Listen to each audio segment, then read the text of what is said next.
At the Christmas party, my millionaire son hugged me and said, "Enjoying the $5,000 a month, Mom?" I went pale and replied, "Son, I'm working 2 jobs." That's when my greedy daughter-in-law choked on her food. "I'm glad to have you here. Follow my story until the end and comment the city you're watching from so I can see how far my story has reached." I'm Doreen, and at 65 years old, I thought I'd seen every kind of heartbreak life could throw at me. I was wrong. Nothing prepared me for what happened at my son's Christmas party last December, when my entire world crumbled with just one sentence. The party was everything I'd expected from Boyd and his wife Edna: extravagant, cold, and designed to impress people I'd never met. Their house looked like something out of a magazine, all marble countertops and crystal chandeliers. I stood in the corner of their massive living room, wearing my best dress, a navy blue number I'd bought on clearance 3 years ago, feeling completely out of place among the designer gowns and expensive suits. My feet were killing me. I'd just finished an 8-hour shift at the grocery store where I work as a cashier, and before that, I'd spent the morning cleaning offices downtown. At my age, working 2 jobs wasn't easy, but it was the only way I could make ends meet. My Social Security barely covered my rent, let alone food and medication.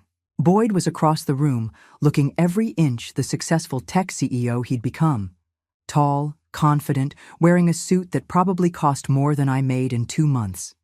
He was laughing with some business associates, gesturing with a crystal glass of what I knew was expensive whiskey. My chest swelled with pride despite everything. He'd worked so hard to get where he was, and I'd sacrificed everything to make sure he could. Edna floated between groups of guests like she owned the world. She'd always been beautiful, blonde, perfectly put together, with the kind of confidence that comes from never having to worry about money. But there was something cold in her green eyes whenever she looked at me, something that made me feel small and unwanted. I was reaching for a small sandwich from the appetizer table when Boyd approached me. He'd had a few drinks. I could tell by the slight flush in his cheeks and the way he moved just a little too confidently. "Mom," he said, wrapping his arm around my shoulders in what looked like an affectionate gesture, but felt somehow calculated. "You're looking good.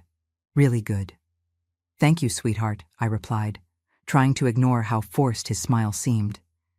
"This is a lovely party. You and Edna have outdone yourselves." He nodded, but his eyes had that distant look I'd grown accustomed to over the years, like he was performing the role of a good son rather than actually being one. "I'm glad you're here," he continued, and then his voice took on a tone I'd never heard before, casual, almost mocking. "Enjoying those $5,000 a month, Mom? Really living it up, I hope." The words hit me like a physical blow. I felt the blood drain from my face, my knees nearly buckled. $5,000? What was he talking about? "Honey," I whispered, my voice barely audible above the party chatter. "What $5,000? Boyd's expression shifted from casual confidence to confusion. "The money I send you every month. The $5,000 I've been transferring to your account for the past 3 years. I gripped his arm, my heart pounding so hard I thought it might burst. "Boyd, I'm working 2 jobs. I clean offices at 6 in the morning and work at the grocery store until 8 at night. I haven't received any money from you." The laughter around us seemed to grow louder, more oppressive. Boyd's face went completely white. "That's impossible. I set up automatic transfers. Edna helped me organize everything. She said you were probably too proud to mention it, but that you needed the help." At the mention of her name, we both turned to look at Edna. She was standing near the Christmas tree, a piece of shrimp halfway to her mouth. But she wasn't eating. She was staring at us with the expression of someone who'd just seen a ghost. Our eyes met across the room, and in that instant, I saw the truth. The guilt, the panic, the desperate calculation in her face told me everything I needed to know. The color drained from her carefully made-up complexion, and then she started choking. Not choking on the shrimp, choking on the realization that her secret was out. The piece of seafood fell from her hand as she grabbed her throat, making horrible gasping sounds, but I could see it wasn't the food causing her distress. It was fear, pure, undiluted fear. Boyd rushed to her side, patting her back, asking if she was okay. But Edna's eyes never left mine. In them, I saw 3 years of lies, 3 years of stolen money, 3 years of watching me struggle while she lived in luxury, funded by what should have been my support. The room felt like it was spinning. Guests were starting to notice the commotion. Someone asked if they should call a doctor. But all I could think about was the mortgage payment I'd missed last month, the prescription I couldn't afford to fill, the nights I'd gone to bed hungry because there wasn't enough money for both rent and food. The money, I whispered to Boyd as he continued trying to help his choking wife. Where did you send the money? He looked up at me, his face a mixture of confusion and growing dread. To your account, the one Edna set up for you. She said it would be easier to manage that way, that you were getting older and might have trouble keeping track of finances. Edna had stopped choking, but she was still gasping, still staring at me with those terrified eyes. She knew I knew, and she knew that her perfect little world was about to come crashing down. I felt something cold and hard settle in my chest. Not anger, not yet. Just a terrible, crystal-clear understanding of how completely I'd been betrayed by the 2 people who should have protected me most. The party continued around us, but everything had changed. The laughter sounded hollow, the lights seemed dimmer, and I realized that this beautiful house, this lavish lifestyle, this perfect Christmas celebration, it had all been built, at least partially, on money that was meant to keep me from working myself to death at 65. Edna finally caught her breath, straightening her expensive dress and trying to compose herself. But her hands were shaking, and when she looked at me again, I saw something I'd never seen in her eyes before. She was terrified of me. And for the first time in 3 years of struggle and sacrifice, I felt something other than exhaustion and resignation. I felt power. Standing in that opulent living room, watching my daughter-in-law's face flush with guilt and panic, my mind drifted back to a time when Boyd needed me more than anything else in the world. It seems almost cruel how memories work. In your darkest moments, they remind you of everything you've lost. I was 32 when my husband Robert died. A heart attack at 35. No warning, no time to prepare. 1 minute, he was laughing at Boyd's silly 5-year-old jokes over breakfast. The next minute, he was gone, leaving me with a kindergartner and a mountain of medical debt that insurance barely touched. Those first months after Robert's death were the hardest of my life. Boyd would wake up crying for his daddy every night, and I'd hold him in our tiny apartment, both of us grieving in our own ways. I remember one particular evening when he looked up at me with those big brown eyes, the same eyes that now looked at me with such distance, and asked when Daddy was coming home. "Daddy's not coming home, sweetheart," I'd whispered, my own tears falling onto his small head. "But Mommy's here. Mommy will always be here." And I was. I was there for everything. I worked 3 jobs to keep us afloat. I cleaned offices before dawn, worked at a diner during the day, and took in sewing at night after Boyd went to bed. My fingers were constantly pricked and swollen from the needlework, my back ached from the cleaning, and I lived on maybe 4 hours of sleep a night. But Boyd never knew we were struggling. I made sure of that. When he wanted to join Little League, I sold my wedding ring to pay for the equipment and fees. When he needed new school clothes, I wore the same 3 outfits for 2 years so he could have what the other kids had. When he got sick, I worked double shifts to pay for doctor visits because we didn't have health insurance I could afford. I remember the night Boyd came home from school, excited about a field trip to the Science Museum. The permission slip required a $25 fee. I looked at that piece of paper and felt my heart break. I had $12 to my name, and rent was due in 3 days. That night, after Boyd fell asleep, I walked 6 blocks to the pawn shop and sold my mother's necklace, the only piece of jewelry I had left from my family. The pawnbroker gave me $30 for something that was probably worth 10 times that, but I didn't argue.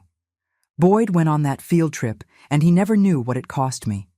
High school was even harder. Boyd was smart, brilliant actually, but he wanted to take advanced classes that required expensive textbooks and lab fees.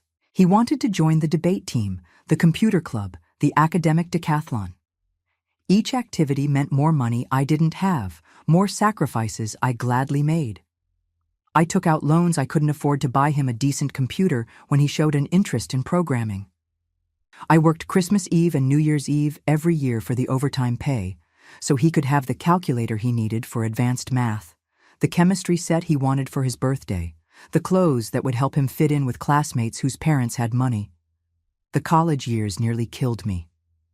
Boyd got into a prestigious university with a partial scholarship, but I still needed to come up with $30,000 a year for room, board, and the expenses the scholarship didn't cover. I took out a second mortgage on our tiny house, the one I'd finally managed to buy after years of renting, and worked every hour I could find. I aged 10 years in those 4 years. My hair went completely gray, my arthritis set in from all the physical labor, and I developed high blood pressure from the constant stress. But every time Boyd called home to tell me about his grades, his internships, his plans for the future, it felt worth it. He graduated summa cum laude with a degree in computer science and immediately got a job at a tech startup that would eventually make him a millionaire. I was so proud I cried during his graduation ceremony, not just because he'd succeeded, but because all those years of sacrifice had finally paid off. But something changed after graduation. Boyd moved across the country for his job, and our phone calls became less frequent. He was busy, he said. Important meetings, big projects, networking events. I understood he was building his career just like I'd always wanted him to. Then he met Edna.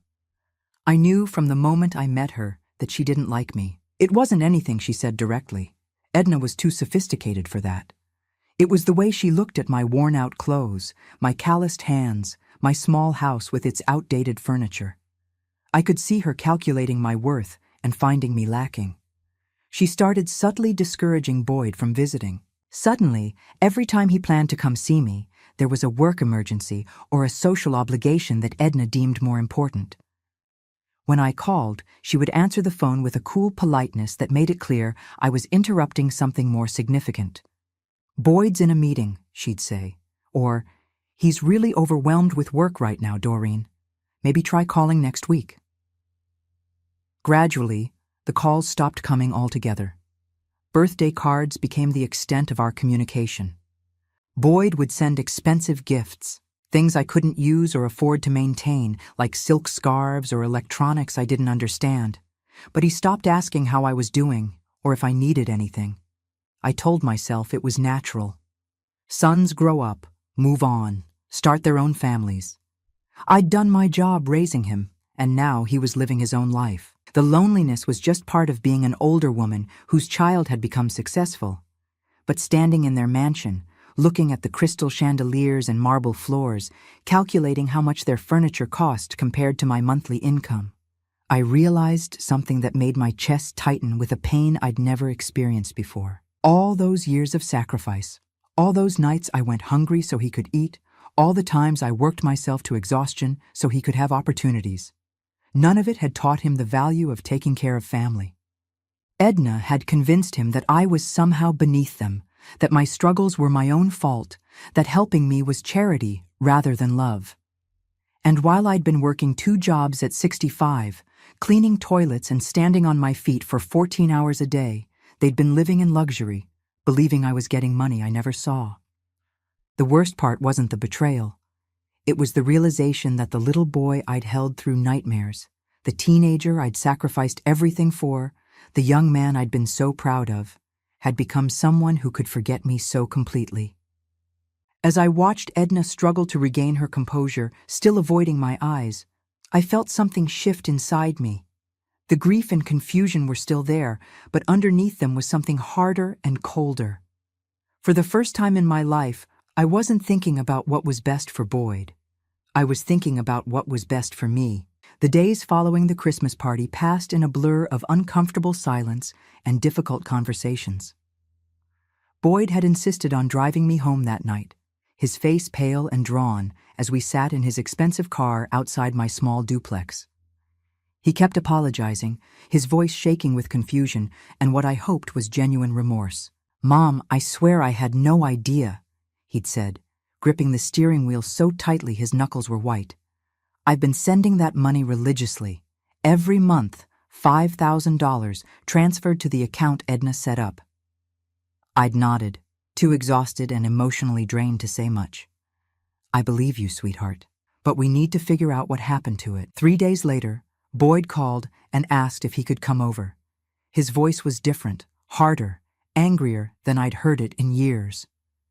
When he arrived at my door, he looked like he hadn't slept since the party. His usually perfect hair was disheveled, his clothes wrinkled, and there was something in his eyes that reminded me of the little boy who used to run to me when he was hurt. "We need to talk," he said, settling onto my worn couch with a thick folder of papers. "I've been doing some investigating."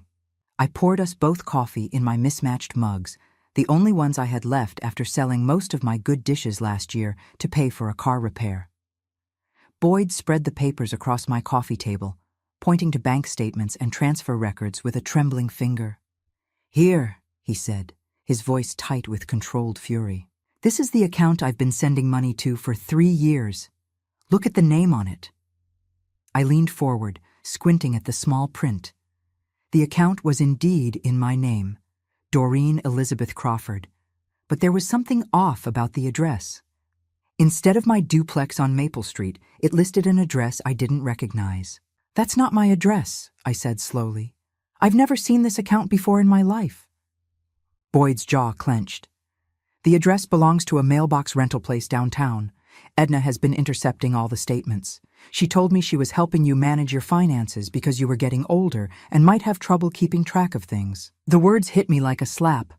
"She said I was getting senile?" "Not in those words, but—" Boyd ran his hands through his hair. "God, Mom, I'm so stupid. She made it sound like she was protecting you. She said you were proud and might be embarrassed about needing help, so it was better if I handled everything through her." I stared at the bank statements, watching the numbers blur as tears filled my eyes. Month after month, $5,000 had been deposited into this fake account. But the withdrawal patterns told a different story entirely. The money wasn't being saved or carefully managed. It was being spent, often within days of each deposit. "What has she been spending it on?" I asked, though I wasn't sure I wanted to know the answer. Boyd pulled out another set of papers, credit card statements and receipts he'd apparently gathered from their home.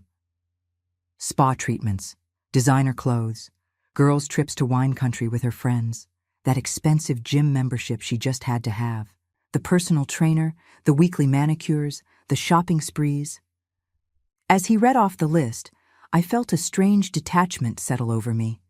While I'd been skipping meals to afford my arthritis medication, Edna had been getting $100 facials. While I'd been wearing the same winter coat for 8 years, she'd been buying designer handbags. While I'd been lying awake at night worrying about money, she'd been living off my son's generosity. Generosity that had been meant for me. "There's more," Boyd said quietly, and something in his tone made my stomach clench. I found emails. Correspondence between Edna and her sister, her friends. She's been bragging about it. He handed me printed copies of email exchanges, and as I read them, I felt something cold and hard crystallize in my chest. "You should see how easy it is to manage Boyd's guilt about his mother," one email read. "I just mention how she's struggling, and he immediately wants to throw money at the problem. Of course, I make sure the money goes where it's actually needed, maintaining our lifestyle. His mother is surviving fine on her own. She's tougher than he thinks." Another email was even worse. "The old woman actually thinks Boyd doesn't care about her anymore. It's perfect. She's too proud to ask for help directly, and Boyd feels like he's doing his duty by sending money. Meanwhile, I get to enjoy the benefits without having to deal with a needy mother-in-law constantly asking for handouts." But the email that broke my heart was the most recent one, sent just 2 weeks before the Christmas party. "Boyd keeps talking about having his mother over for Christmas. I can't stand the thought of her in my house, judging everything, making Boyd feel guilty about our success. Maybe it's time to phase out the money transfers. She's managed this long without them. She obviously doesn't really need the help." I set the papers down with shaking hands. Boyd was watching me carefully, his face a mixture of rage and guilt and something that might have been fear. "Mom," he said softly, "I am so sorry. I trusted her completely. I thought I was taking care of you." I looked around my small living room, at the furniture I'd bought secondhand 20 years ago, the carpet worn thin from use, the windows that needed replacing, but that I couldn't afford to fix. Then I thought about Edna's mansion, with its marble countertops and crystal chandeliers and rooms bigger than my entire house. "Where is she now?" I asked. "At her sister's. She left right after the party, said she needed time to think. She hasn't been answering my calls." I nodded slowly. Of course she'd run. She knew exactly what she'd done, and she knew she'd been caught. The question was what she planned to do next: try to deny everything, blame me somehow, or attempt to manipulate Boyd into forgiving her. "Boyd," I said carefully, "I need you to understand something. This isn't just about the money." He frowned. "What do you mean?" "She didn't just steal from me. She stole 3 years of your love, your concern, your care. You thought you were helping me, so you didn't worry about whether I was okay. You didn't call because you figured the money was enough. She made sure I felt abandoned by my own son while she enjoyed the benefits of your generosity." Boyd's face crumpled, and for a moment he looked exactly like the little boy who used to cry in my arms after his father died. "I abandoned you," he whispered. "I let her convince me that sending money was the same as caring." "You didn't know," I said. But even as I spoke the words, I felt the weight of all those lonely years, all those nights I'd wondered why my son never called, never visited, never seemed to care whether I was struggling. "I should have known," Boyd said fiercely. "I should have visited more, called more, paid attention. I should have seen that you were working yourself to death while my wife was living in luxury." We sat in silence for a long moment, both of us processing the magnitude of Edna's betrayal. Finally, Boyd spoke again. "What do you want me to do, Mom? I'll leave her. I'll make sure you get every penny back with interest. I'll do whatever it takes to fix this." I looked at my son, really looked at him, for the first time in years. Underneath the expensive clothes and successful exterior, I could see the guilt eating at him, the genuine horror at what his wife had done. But I could also see something else. A man who had become comfortable with the idea that money could solve problems, that financial support was equivalent to emotional care. "I need time to think," I said finally, "about what I want, about what's fair, about what comes next." Boyd nodded, gathering up the papers. "Of course. Take all the time you need. And Mom, I'm going to make this right. I promise." After he left, I sat alone in my small living room, surrounded by the evidence of Edna's deception. But I wasn't thinking about the money anymore, or even about the betrayal. I was thinking about power and how completely I'd given mine away without even realizing it. For the first time in years, I was thinking about what I wanted instead of what everyone else needed from me. And what I wanted was something Edna had never considered possible. I wanted to win. 2 weeks had passed since Boyd's revelation about the fake bank account, and I'd been doing my own investigating. At 65, I might not have understood computers the way my son did, but I understood people, and I understood records. Years of managing household finances on a shoestring budget had taught me to pay attention to details that others might miss. I was sitting at my kitchen table with a cup of tea, surrounded by papers I'd requested from the bank, when my phone rang. Boyd's number flashed on the screen, and something in the urgency of the ring told me this wasn't going to be a pleasant conversation. "Mom," his voice was strained, exhausted. "We need to talk. Can I come over?" "Of course, sweetheart." 20 minutes later, Boyd stood at my door looking worse than I'd ever seen him. His face was haggard, his clothes rumpled, and there was a defeated quality to his posture that reminded me of the day his father died. Behind him stood a woman I didn't recognize, middle-aged, professional-looking, carrying a briefcase. "Mom, this is Patricia Williams. She's a forensic accountant. I hired her to dig deeper into Edna's finances." Boyd's voice was flat, emotionless. "What she found. It's worse than we thought." Patricia shook my hand with a firm grip, her expression sympathetic but businesslike. Mrs. Crawford, may we sit down? What I need to share with you is quite extensive. We settled around my small dining table, and Patricia opened her briefcase, pulling out folders thick with documents. Mrs. Crawford, when your son first contacted me, I thought we were dealing with a simple case of financial deception, a wife intercepting money intended for her mother-in-law. But this goes much deeper. She spread out bank statements, credit reports, and what looked like legal documents. Your daughter-in-law didn't just steal the money your son was sending you. She's been systematically manipulating your son's entire financial picture for years. Boyd leaned forward, his hands clasped tightly together. Mom, she's been lying about everything. The house, the cars, the lifestyle.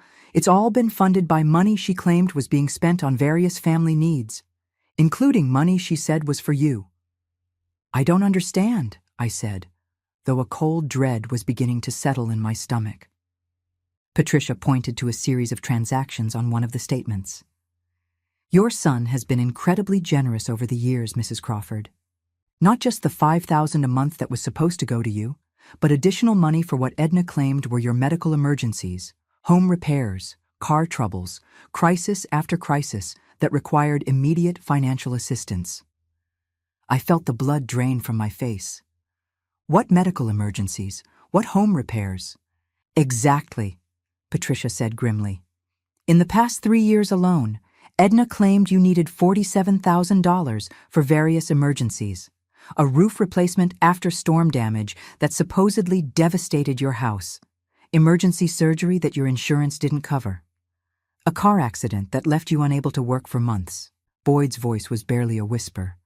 I thought I was helping you through crisis after crisis.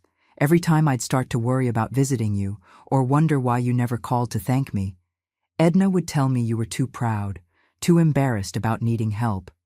She told me you specifically asked that he not visit during these difficult times, Patricia continued, reading from what appeared to be printed emails. That you were depressed about your financial situation and didn't want your son to see you struggling. I stared at the papers, trying to process the magnitude of what I was hearing. Not only had Edna stolen the monthly support Boyd thought he was providing, but she'd invented emergencies, created fictional crises, all to extract even more money while ensuring that Boyd stayed away from me. How much? I asked quietly. Patricia consulted her notes. Including the monthly payments and the emergency funds, approximately $230,000 over 3 years. The number hung in the air like a physical weight. $230,000, more money than I'd earned in the last 6 years combined. Money that could have allowed me to retire, to live comfortably, to stop working 2 jobs at an age when I should have been enjoying my golden years. But there's more, Patricia said, and I wasn't sure I could handle any more revelations. Mrs. Crawford, are you familiar with your late husband's family property? The land his grandfather left him? I frowned. You mean the old property upstate? Robert inherited it from his grandfather, but we never did anything with it. It was just wild land, trees, and a creek. After Robert died, I couldn't afford to pay the property taxes, so I assumed it had been sold for taxes years ago. Boyd and Patricia exchanged a look that made my stomach clench. Mrs. Crawford, Patricia said carefully, that property was never sold for taxes. Your daughter-in-law has been paying the taxes on it for 3 years.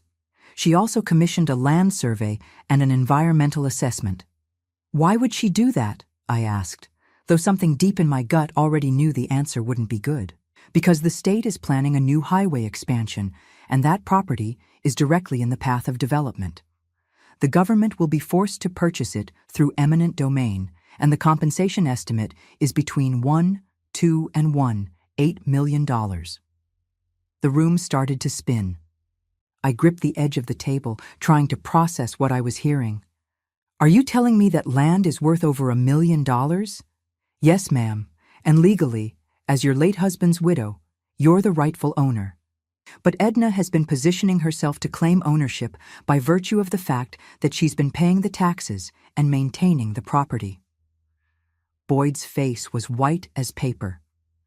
"She's been planning this for years, Mom.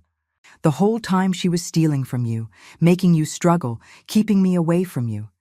She was positioning herself to steal your inheritance, too." I thought about all the times I'd wondered what had happened to that old property, all the times I'd felt guilty about letting it go. Robert had loved that land. His grandfather had cleared it by hand, built a small cabin there that had long since fallen down. I'd always meant to visit it, to see if there was anything salvageable, but I'd never had the time or money for such a trip. "She's been going there," Patricia continued. "Maintaining the access road, clearing brush, even having the old foundation surveyed. She's created a paper trail that suggests she's been the property's caretaker for years." "Can she really steal it from me?" I asked. "Not if we act quickly," Patricia said. "But she's been clever about creating documentation that could support a claim of adverse possession. If this had gone on much longer, she might have been able to make a legal case for ownership." I sat back in my chair, overwhelmed by the scope of Edna's deception. This wasn't just about stealing money or manipulating my relationship with my son. She had been systematically planning to steal my husband's legacy, the one thing of real value he'd left behind. "There's one more thing," Patricia said, and her voice was even more careful now. "Mrs. Crawford, we found evidence that Edna has been researching your health insurance, your medical history, your life expectancy." Boyd made a sound like he'd been punched. "What kind of research?" "The kind someone does when they're planning for future inheritance issues," Patricia said delicately. The implication hit me like a cold wind. Edna hadn't just been stealing from me and planning to steal my property. She'd been calculating how much longer I might live, planning for what she could claim after I was gone. I looked at my son, this successful man who'd thought he was taking care of his mother while his wife systematically destroyed me. His face was crumpled with grief and rage, and something that looked like horror at his own blindness. "Boyd," I said quietly, "I need you to understand something. This isn't your fault." He started to protest, but I held up my hand. "Your wife is a predator. She identified you as someone with money and a generous heart, and she exploited that. She identified me as someone with assets and few protections, and she exploited that too. This was a long-term plan, executed with incredible patience and cunning." "But I should have seen it," Boyd said, his voice breaking. "I should have visited more, called more, paid attention to what was really happening with you." "Yes," I said simply, "you should have. But that doesn't make you responsible for her crimes." We sat in silence for a moment, all of us processing the enormity of what Edna had done. Finally, Patricia spoke. "Mrs. Crawford, what would you like to do with this information? We have enough evidence to pursue criminal charges, civil recovery, and to secure your legal claim to the property. But these decisions are ultimately yours to make." I looked at the papers spread across my table, evidence of the most comprehensive betrayal I could have imagined. Then I looked at my son, who was watching me with desperate hope and terrible guilt. "I need time to think," I said. "But Patricia, I want you to do whatever is necessary to secure my legal claim to that property immediately. Today, if possible." "Of course." After they left, I walked through my small house, seeing it differently now. This wasn't just my humble home anymore. It was evidence of how successfully I'd been victimized. Every worn piece of furniture, every outdated appliance, every sign of my years of struggle stood as testimony to Edna's cruelty. But I was done being a victim. For the first time in years, I had power, and I intended to use it.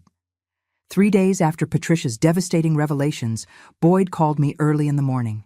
His voice was tight with barely controlled emotion. "Mom, Edna's back. She wants to meet with all of us. She says she can explain everything." I was sitting at my kitchen table, the same table where I'd learned the scope of my daughter-in-law's betrayal, holding a cup of coffee that had long since gone cold. In front of me were the legal documents Patricia had rushed through, official papers confirming my ownership of Robert's family property, along with a preliminary estimate of its value. 1. $6 million. Where does she want to meet? I asked. At the house. Our house. She says it's her home too, and she has a right to discuss this on familiar ground. Of course she did. Even in defeat, Edna wanted the advantage of her territory, surrounded by the luxury she'd purchased with stolen money. But I was done letting other people control the terms of my life. No, I said firmly. If she wants to talk, we meet at Patricia's office, with lawyers present. This isn't a family discussion anymore, Boyd. This is a legal matter. Boyd was quiet for a moment. She's not going to like that. I don't care what she likes. 2 hours later, I sat in Patricia's conference room, wearing my best dress, the same navy blue one I'd worn to the Christmas party, but somehow it felt different on me now, more like armor than apology. Boyd sat beside me, his lawyer on his other side. Across the polished table sat Edna and her attorney, a slick-looking man in an expensive suit who kept checking his phone. Edna looked terrible. Her usually perfect blonde hair was unkempt, her makeup couldn't hide the dark circles under her eyes, and her designer clothes seemed to hang on her like costume pieces on the wrong actor. But when our eyes met across the table, I saw that the calculation was still there, the sense that she was working an angle even now. Doreen, she began, her voice soft and apologetic. I know how this must look, but I need you to understand that everything I did was with the best intentions. Patricia leaned forward slightly, her pen poised over a legal pad. Mrs. Crawford, I should inform you that this conversation is being recorded with everyone's consent, as indicated by the signed agreements.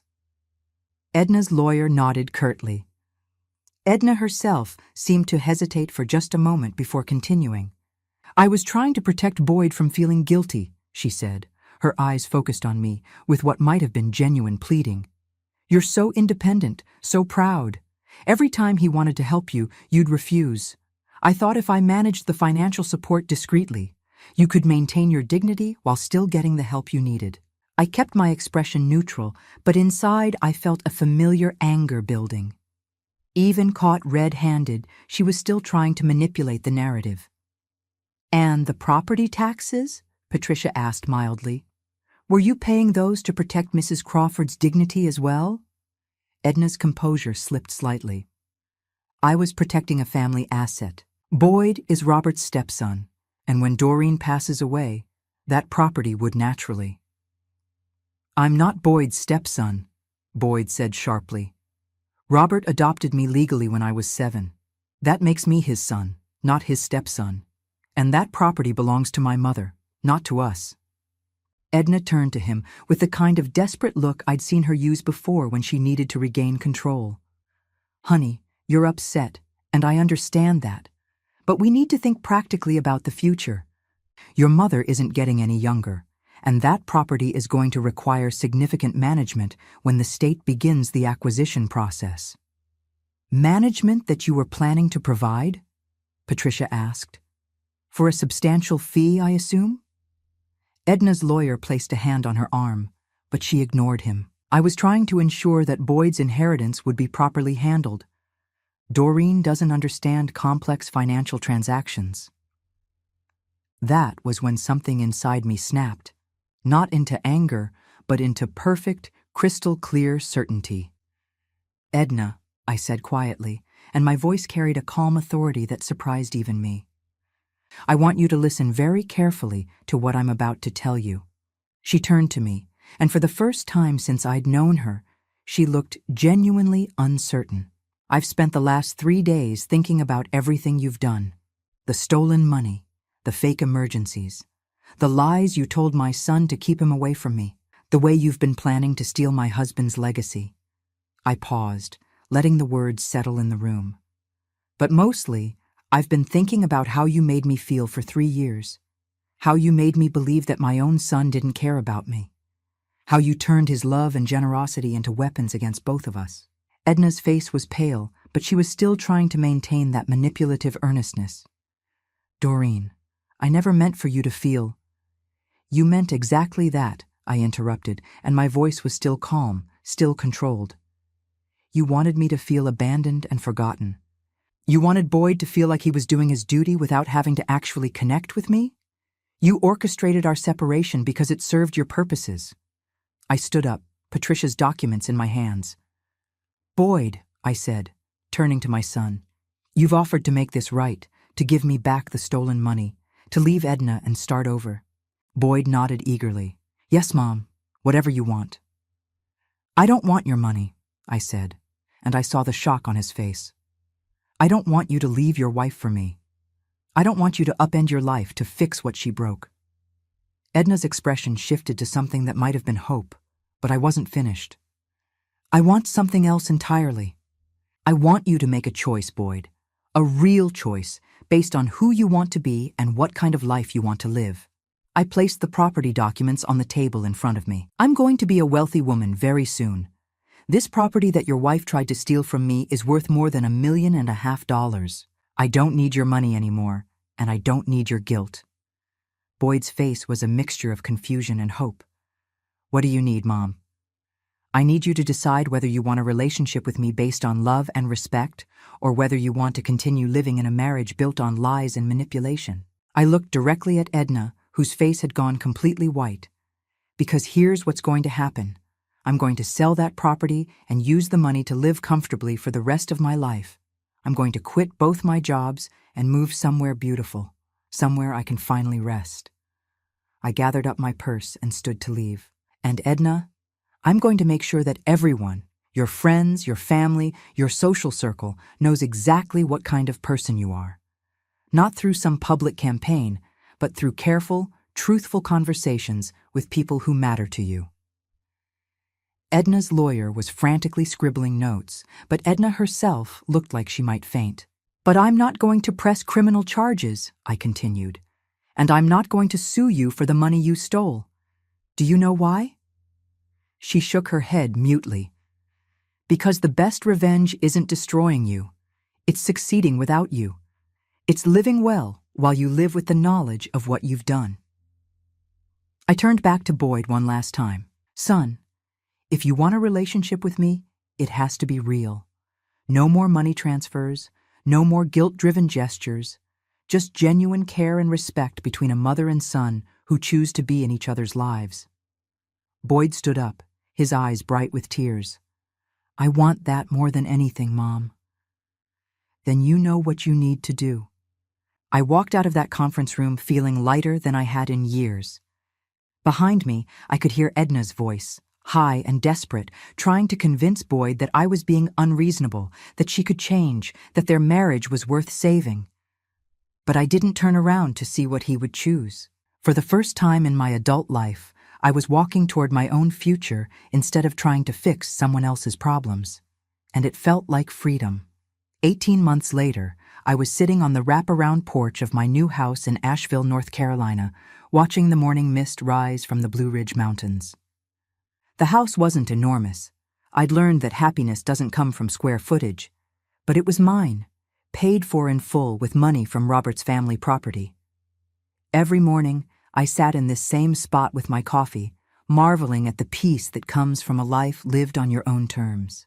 The state had purchased the property for $7 million, even more than Patricia's initial estimate. After taxes and legal fees, I'd netted enough to buy this house, set up a comfortable retirement fund, and still have money left over for the kind of life I'd never imagined possible. My phone buzzed on the table beside me, a text from Boyd. We'd developed a routine over the past year, communicating regularly, but naturally, without the forced guilt or obligation that had characterized our relationship for so long. Good morning, Mom. Hope you're enjoying the beautiful weather. Sarah and I are driving down this weekend if you're free for dinner. Sarah, Boyd's new girlfriend, a kind woman who worked as a nurse and treated me like a person rather than an obligation. She was nothing like Edna. Warm where Edna had been cold, genuine where Edna had been calculating. The first time Boyd brought her to visit, I'd watched her carefully, looking for signs of the same manipulative charm that had fooled my son before. Instead, I'd found a woman who listened when I talked, who asked about my life with genuine interest, who helped with the dishes, not because she was performing the role of a good daughter-in-law, but because that's who she was. I texted back, "I'd love that. I'll make my famous pot roast."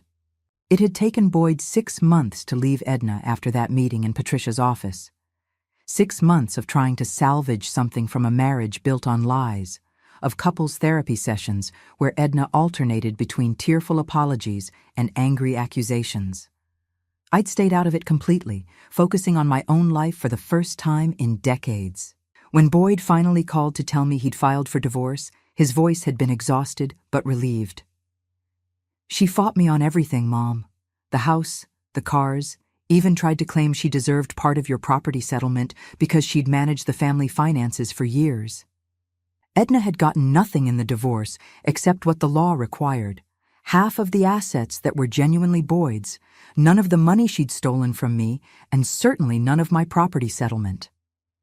Her lawyer had tried to argue that she deserved compensation for the care management she'd provided, but Patricia had dismantled that argument with cold efficiency. The last I'd heard, Edna was living in a small apartment across town, working as a receptionist at a dental office.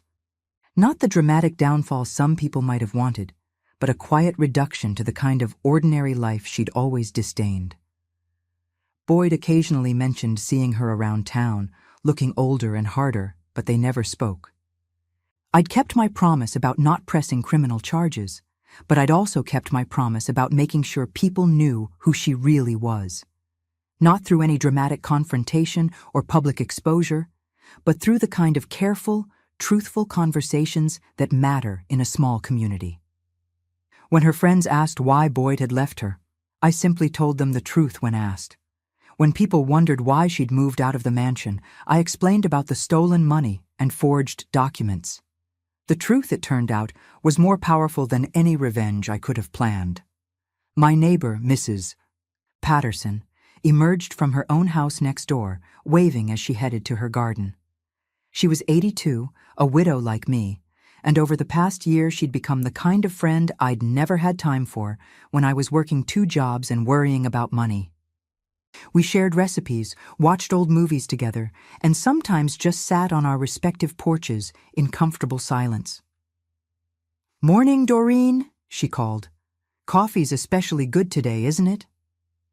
"Perfect weather for it," I called back, and marveled again at how such simple pleasures had become precious to me. I'd quit both my jobs the day the property sale was finalized. Walking out of that grocery store for the last time, hanging up my cashier's vest, had felt like shedding a skin I'd outgrown years ago. The cleaning job had been even easier to leave. I'd simply called the company and told them I was retiring. Retirement.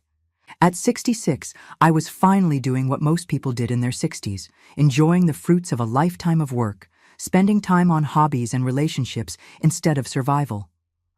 I'd taken up painting, something I'd always wanted to try, but never had time for. My small studio was set up in what had been intended as a formal dining room, easel positioned to catch the mountain light. I wasn't particularly good at it, but that wasn't the point. The point was having time to be bad at something new, time to improve slowly, time to create something just for the joy of creation. My phone rang, interrupting my peaceful morning thoughts. Patricia's name appeared on the screen. "Good morning, Patricia. Please tell me this isn't about legal problems." Her laugh was warm. "Nothing like that, Doreen. I'm calling with good news. Remember that class action lawsuit against the financial management company that Edna used to hide your money? Of course. They've agreed to settle. The amount isn't huge, about $12,000 for you, but it's something. More importantly, the company has agreed to implement new safeguards to prevent this kind of fraud in the future. $12,000 wouldn't change my life, but knowing that other families might be protected from what I'd experienced felt like a victory of a different sort. "That's wonderful news," I said. "There's something else," Patricia continued. "I've been contacted by a legal aid organization. They're seeing more cases like yours, adult children's spouses manipulating family finances, isolating elderly parents, that sort of thing. They'd like to talk to you about sharing your story, maybe helping develop resources for other families." I considered this carefully. A year ago, the thought of making my private pain public would have terrified me. But now, with the security of financial independence and the clarity that comes from having survived betrayal, It felt like an opportunity to transform my experience into something useful. I'd be interested in hearing more about that, I said. After Patricia hung up, I remained on my porch, thinking about the strange journey that had brought me to this place. The betrayal that had devastated me had also ultimately freed me. The son I'd thought I'd lost had found his way back to me, not through guilt or obligation, but through genuine choice. The money I'd never known I had given me, not just financial security, but the power to shape my own life. Boyd's car pulled into my driveway, just as I was finishing my second cup of coffee. He got out alone. Sarah must have stayed behind to handle some work obligations, and walked toward me with the easy gait of a man who'd shed a significant burden. "Morning, Mom," he said, settling into the chair beside mine. "Sarah sends her apologies. She got called in for an emergency at the hospital but promises to make it up to you next weekend." "She doesn't need to make up anything," I said. "I like that she takes her job seriously." We sat in comfortable silence for a few minutes, both of us looking out at the mountains. Finally, Boyd spoke. "I've been thinking about Dad lately, about what he would have thought of all this." I smiled. "He would have been proud of how you handled it once you understood what was happening. And he would have loved knowing that his grandfather's land finally provided for his family the way the old man always hoped it would." "Do you think he would have seen through Edna sooner than I did?" It was a question Boyd had asked in various forms over the past year, and I understood the guilt that drove it. But I'd also learned something about forgiveness, not the kind you give to others, but the kind you give to yourself. Your father was a good man, but he wasn't magic, sweetheart. Smart people get fooled by manipulative people every day. The important thing is that you figured it out eventually and made the right choice. Boyd nodded, but I could see he was still carrying some of that weight. "Boyd," I said, "I need you to understand something. What happened with Edna wasn't your fault, but more importantly, it wasn't a waste. Those 3 years of separation, of misunderstanding, they taught us both something valuable." He turned to look at me. "They taught us that our relationship can't be based on duty or guilt or obligation. It has to be based on choice. Every conversation we have now, every visit, every text message, it's because we want to be in each other's lives, not because we feel we have to be." Boyd's eyes were bright with tears. "I do want to be in your life, Mom. Not because I feel guilty about the past, but because I genuinely like the person you are. I like sitting here talking with you. I like hearing about your painting classes and your neighbor friends. I like that you're finally living the life you deserve. And I like the man you've become," I said. "Not the successful businessman, though I'm proud of that too. I like the person who was brave enough to leave a marriage that was killing his soul. I like the person who chose honesty over comfort." We sat quietly for a while longer, and I thought about the strange mathematics of loss and gain. I'd lost 3 years of my son's presence, a significant amount of money, and the illusion that family loyalty was automatic. But I'd gained financial independence, genuine peace, and a relationship with Boyd that was deeper and more honest than anything we'd had before. As the morning sun climbed higher over the mountains, I felt the kind of contentment I'd never experienced before.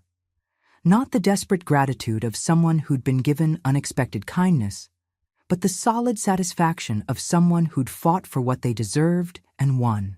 I was 67 years old, financially secure, surrounded by people who chose to love me rather than people who felt obligated to tolerate me. I had time to paint badly, time to drink coffee slowly, time to watch the seasons change from my own front porch. It had taken me nearly 7 decades to learn that the best revenge against those who try to diminish you isn't destruction or punishment. It's living so well that their betrayal becomes irrelevant. And for the first time in my life, I was doing exactly that. Now I'm curious about you who listened to my story. What would you do if you were in my place? Have you ever been through something similar? Comment below, and meanwhile, I'm leaving on the final screen 2 other stories that are channel favorites, and they will definitely surprise you. Thank you for watching until here.